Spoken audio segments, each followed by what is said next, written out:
नमस्कार मित्रांनो, ठरलं तर मग या मालिकेच्या आजच्या भागात आता सायली चैतन्याने जे वाचायला दिलेलं असतं ते वाचत असते, ज्यामध्ये खरं तर सचिनने सोशल मीडियावर सुभेदारांच्या विरोधात पोस्ट टाकलेली असते.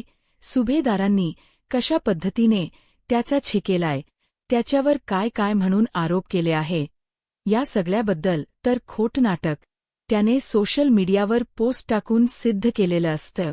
आणि जेव्हा तो पोस्ट टाकून हे सगळं काही दाखवतो तेव्हा मात्र आता सगळ्यांनाच हे बघून धक्का बसतो. आणि तेव्हा सायली सोबत सायलीचा खोटो, अस्मिताचा खोटो, या काही गोष्टी त्या पेपरमध्ये छापून आलेल्या असतात. आणि जेव्हा या सगळ्या काही गोष्टी पेपरमध्ये छापून आलेल्या असतात आणि सायली वाचून दाखवते, तेव्हा मात्र आता खूप मोठा धक्का जो काही आहे तो आता बसलेला असतो इकडे असणाऱ्या सगळ्या सुभेदार कुटुंबियांना. कारण त्यांना आता हेच वाटत असतं की हे सगळं काही आहे जे की त्यांनी कधीही ऐकलं नव्हतं. आणि आपल्या कुटुंबाबद्दल एवढी बदनामी असं बोलूनच ना आता त्यांच्या मते चर्चा सुरू असते. तेच आता दुसरीकडे पाहायला मिळतं की हे सगळं तर असं होत राहत असतं. पण तेव्हाच ना दुसरीकडे मात्र अस्मिता म्हणत असते की किती खालच्या दाराला जाऊन एखाद्याने विचार करावा ना. खरंच ना, कधी कधी काही गोष्टींना कळतच नाही कसा आहे हा माणूस, असंही आता ती बोलत असते. आणि तेव्हाच ना तो म्हणतो की एवढ्यावरच तो शांत नाही राहिलेला, अजूनही त्याने बरेच उद्योग केलेले आहे. मग आता त्याने काय केलं आहे हा प्रश्न इकडे असणाऱ्या या सगळ्यांनाच पडतो. तेवढ्यातच आता अश्विन आणि त्याच सोबत अर्जुनही आलेला असतो. आणि अर्जुन आणि अश्विन आल्यानंतर त्याला विचारलं जातं की तुम्ही कुठे गेला होतात.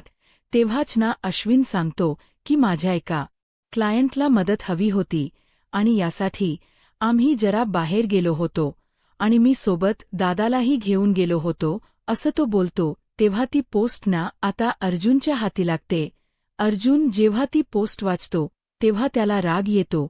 त्याच्या तळपायाची आग मस्तकात गेलेली असते. कारण प्रचंड असा राग आता त्याला आलेला असतो. तो म्हणत असतो की इतका खालच्या दराला जाऊन हा माणूस विचार करेल ना, असं वाटलं ही नव्हतं. पण हे तर काही नाही, थांब, त्याने अजूनही तुम्हाला सांगतो की सायली वहिनीवर सुद्धा कंप्लेंट केलेली आहे. म्हणजे उद्या सायली वहिनीला सुद्धा कोर्टात हजर राहावं लागणार आहे. त्याचसोबत सायली वहिनीनेच हे डिव्हाइस दिलेला आहे, म्हणजेच घटस्फोट घ्यायचं, यामध्ये सुद्धा तसा उल्लेख केलेला आहे. त्याचसोबत डोमेस्टिक व्हायलन्सची सुद्धा केस त्याने टाकलेली आहे. म्हणजे त्याने जे काही गुन्हे स्वतः केलेले आहे ते सगळे गुन्हे ना या कुटुंबियांवर टाकलेले होते. आणि त्यामुळेच ना इथे सगळे जण हे सगळे त्याचे कारनामे ऐकून प्रचंड असे संतापलेले होते. त्याची एवढी हिंमत झाली की त्याने हे सगळं काही केलं. तर इकडे आता अर्जुन म्हणत असतो की त्याच्या अरेरावीपणा आता पुरे झाला, बस झाला. आता त्याला माझा इंगात तर दाखवावाच लागणार आहे. म्हणूनच तर तो कोर्टामध्ये पटापट लगेच तारीख घेत आहे. त्याच्याकडे सगळे पुरावे आहे.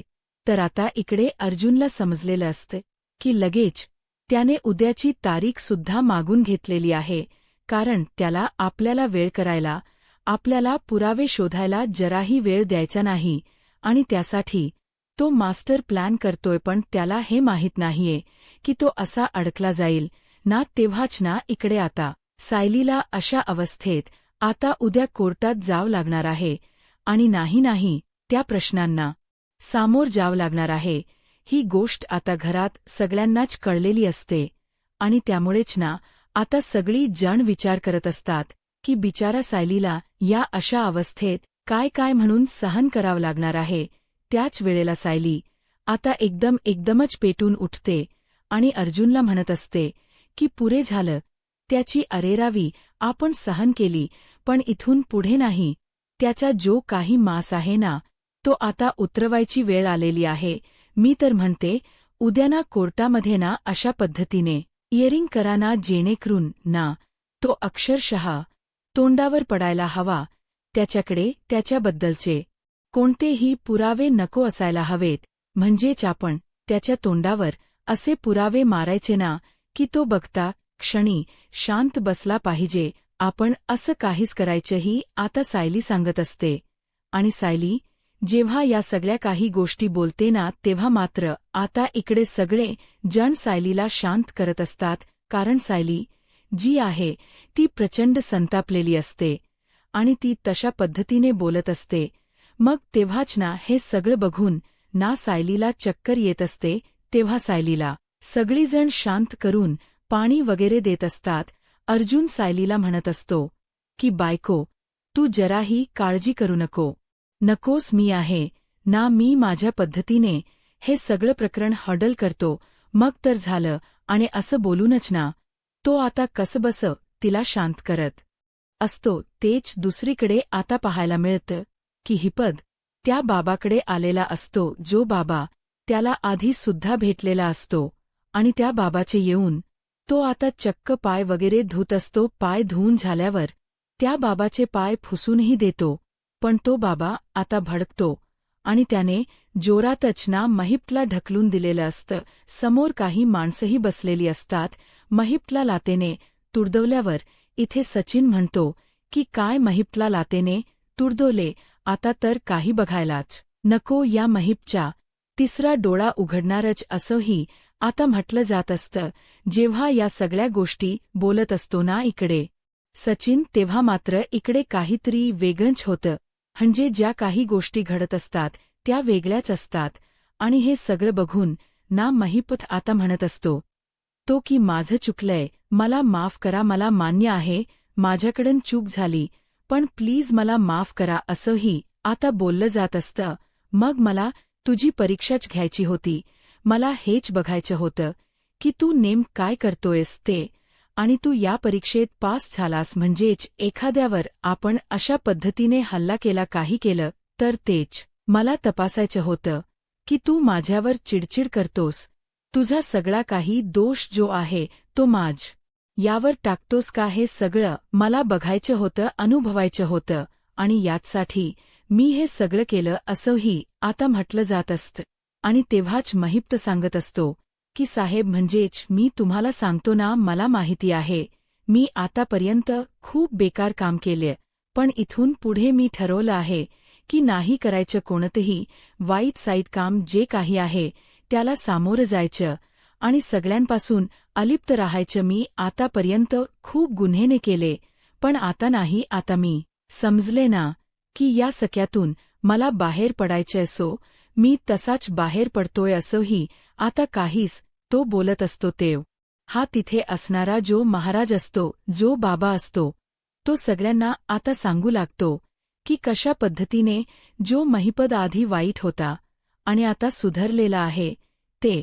तर दुसरीकडे मात्र आता अर्जुन, चैतन्य आणि सावंत इन्स्पेक्टर हे तिघही जणांना डिस्कस करत असतात. आणि जेव्हा हे तिघही जण डिस्कस करत असतात ना तेवढ्यातच तिथे सायली आलेली असते.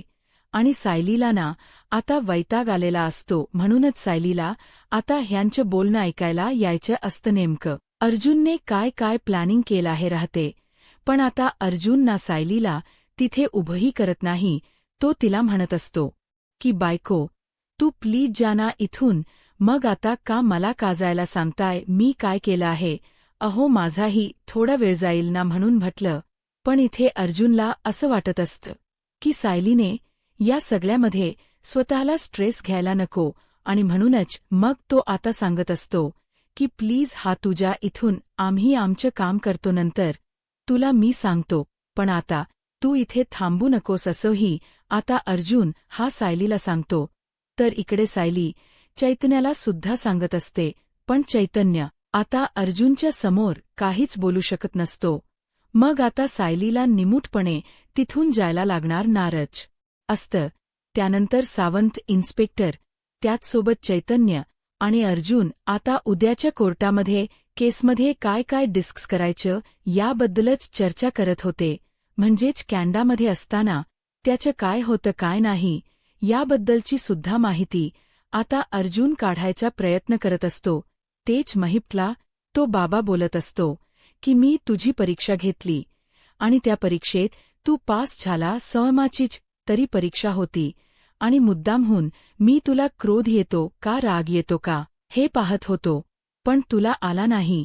यातच तुझ्या संयमाच्या परीक्षेत तू पास झालाय. आजपासून तू माझा शिष्य आहेस. असंही आता तो बाबा महिप्तकडे पकून बोलत असतो. महिप्त म्हणत असतो की बाबा, आतापर्यंत खूप अशी काम केली, पण आता नाही. आता ठरवलं आहे की सगळं काही सोडून द्यायचं आणि चांगल्या मार्गाला लागायचं, आणि म्हणूनच तर सगळा गुंडागर्दीपणा सोडून दिला आहे आणि तुमच्या सगळ्या कामामध्ये मला आता विलीन व्हायचं आहे.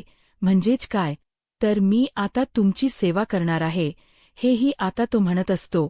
आणि तेव्हा जेव्हा हे सगळं काही तो बोलतो ना, तेव्हा त्याचे हे 4 गोड शब्द ऐकून ना, इथे मात्र आता तो बाबासुद्धा चकित झालेला असतो. सोबत सचिन विचार करतो की या महिपातचे असे गोडवे ऐकायला मी आलो नव्हतो काय, हे पण नाही. आत्ताच्या आत्ता मला इथून निघावं लागणार आहे, कारण आहे ना मला या सुभेदारांना उद्याच्या केसमध्ये चांगलं अडकवायचं आहे.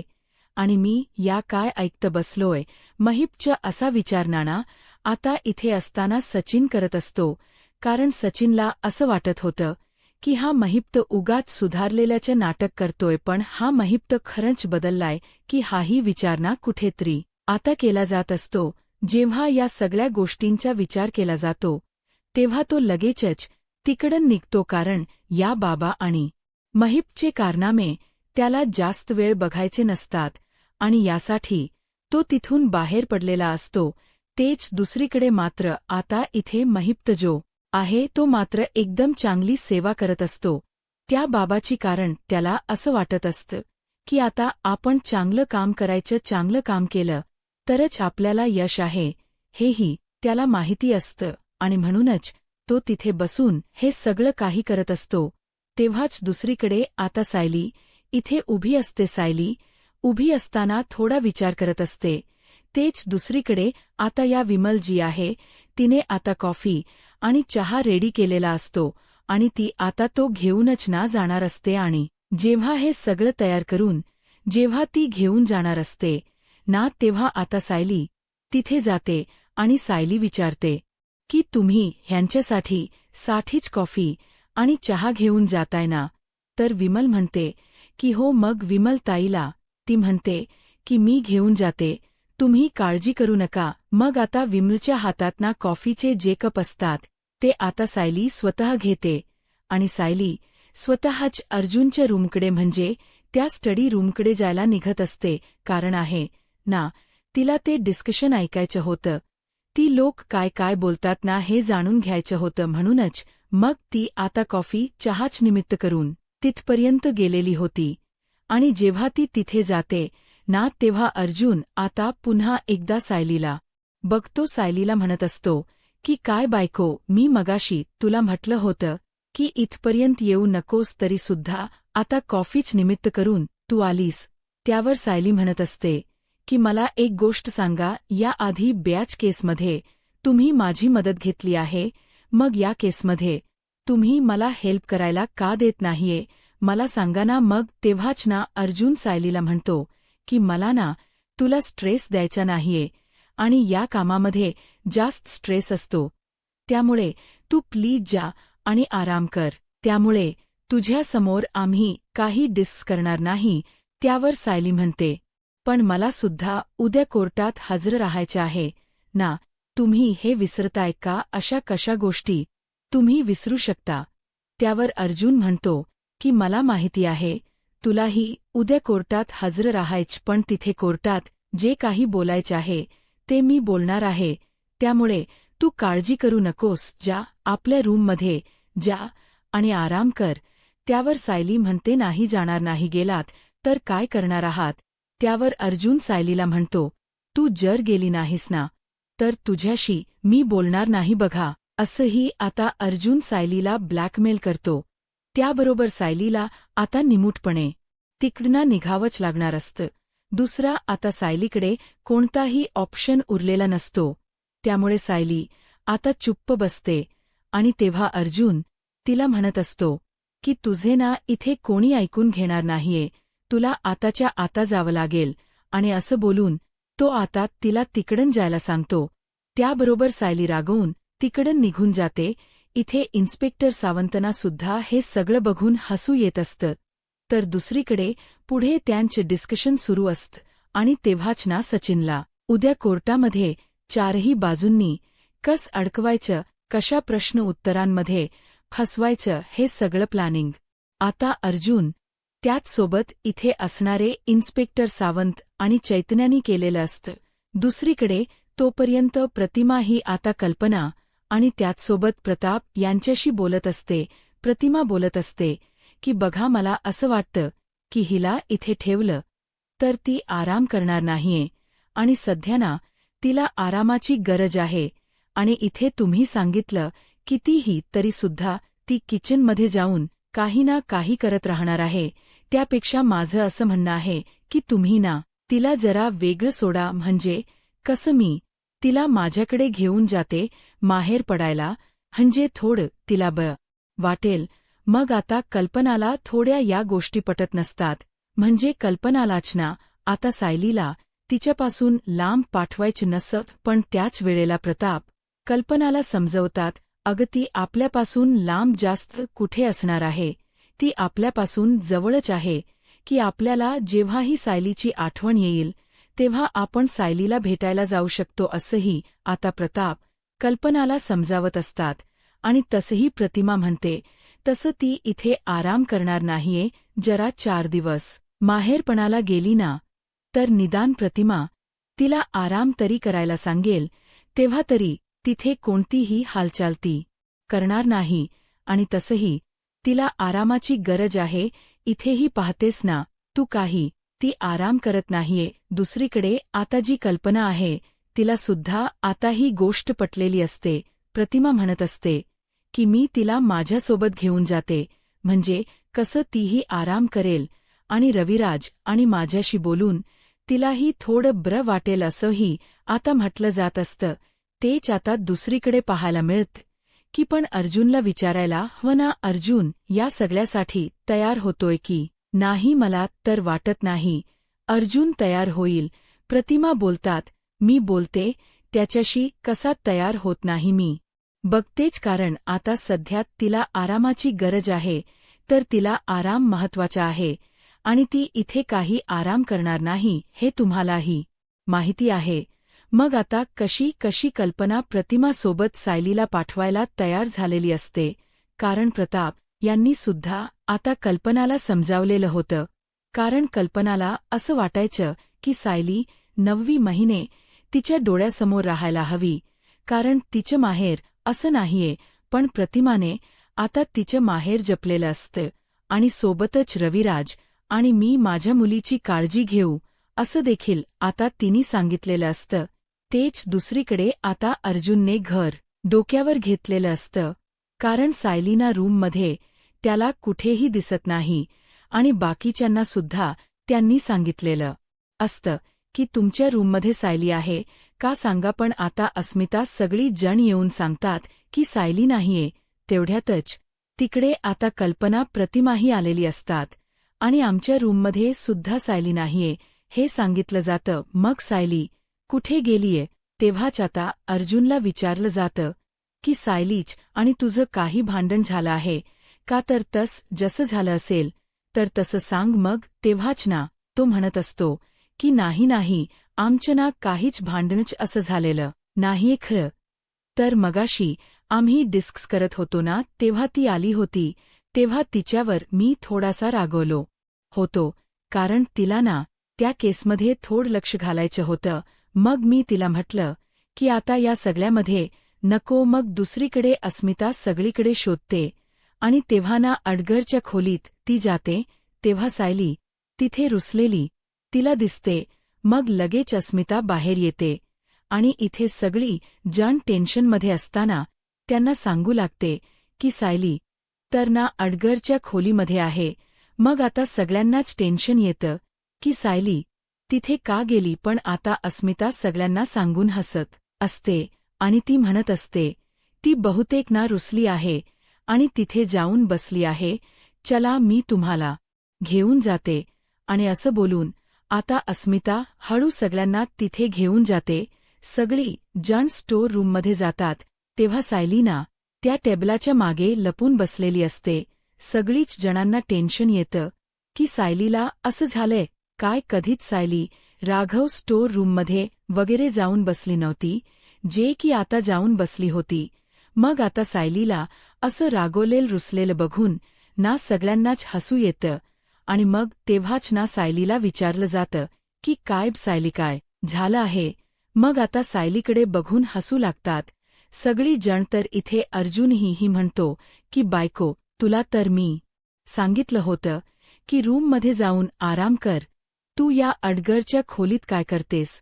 त्यावर आता सायली उठून उभी राहते आणि म्हणत असते की मग सांगा ना मला, प्रत्येक वेळेला तुम्ही प्रत्येक केसमध्ये मदतीला घेता, मग या वेळेला तुम्ही घेतलं नाही तर मग मला राग येणार नाही का. आणि वर तुम्ही माझ्यावर चिडताय आणि सांगताय की तुम्ही माझ्याशी बोलणार नाही आज. मग आता सायली अर्जुनला अगदी लहान मुलांप्रमाणे रागवून रुसून गालावर राग असल्यासारखं तिच्याशी बोलत असते. त्यावर अर्जुन आता सायलीला म्हणत असतो की बाबा माझं चुकलं, मला माफ कर, मला माहिती माझ्याकडून चूक झाली, खरंच मी तुझी माफी मागतो. असंही बोलून तो आता जागेवरच त्या अडगरच्या खोलीत उठापशा काढायला सुरुवात करतो. आणि तेव्हाच ना त्याला बोललं जात असतं की काय रे अर्जुन, तू का रागवला रे आमच्या सायलीवर. आमची सायली तुझं सगळं ऐकून घेते म्हणून तिच्यावर चिडचिड करतोस का. त्यावर सायलीही म्हणते की बघा ना, मला उगाचच रागवून ते बोलले, म्हणूनच मी ठरवलं की मी किती वेळा हे सगळं सहन करायचं, म्हणूनच मी अडगरच्या खोलीत आले. तेव्हाच ना इकडे आता सगळी जण सायलीचा हा खटाळपणा हा बघूनच हसत असतात. तेच मात्र प्रतिमा शांत असते. प्रतिमा शांत असल्यावर कल्पना प्रतिमाला म्हणते की बघितलंस का, या सायलीची नाटक मगाशी तर आपल्याबरोबर बोलत होती आणि आता अडगरच्या खोलीत येऊन पडली आहे. मग प्रतिमा शांत असते. तेच कल्पना विचारते, काय प्रतिमा, तुला काय झालं, तू कसला विचार करतेस. त्यावर प्रतिमा आत्या आता बोलत असतात की कसला विचार करते, तुम्हा लोकांना आठवलं नाही का, तुम्हा मुलांना सुद्धा आठवलं नाही का. त्यावर आता काय प्रतिमा आत्या सांगना. तेव्हाच आता प्रतिमा आत्या सांगू लागतात की आहे तुम्हाला माहीत नाही का, जेव्हा अश्विन आणित यासोबत अर्जुन मॅच खेळायचे, क्रिकेट खेळायचे, तेव्हा सायलीसुद्धा त्यांच्यासमोर हट्ट करायची की तिला सुद्धा खेळायचं आहे. पण त्यावेळेला आता अर्जुन तिला बॅट लागेल किंवा बॉल लागेल म्हणूनच ना तिला त्याच्यापासून बाजूला ठेवायचा, तिला खेळू द्यायचा नाही. मग तिच्यावर राग रागवायचा की आता ज्या काही तन्वीच्या लहानपणीच्या गोष्टी असतात त्या सायलीला दिल्या जातात. सायली आता तो स्रोत ऐकून तिला आता धक्का बसतो आणि ती आता विचार करू लागते की हे सगळं माझ्याच बाबतीत का होते, म्हणजे याआधी सुद्धा असंच झालं आणि आता सुद्धा. मग ती विचार करू लागते आता पुढे काय होईल हे पाहायला आत्ताच माझा महाराष्ट्र या यूट्यूब चॅनलला सबस्क्राईब करा. धन्यवाद.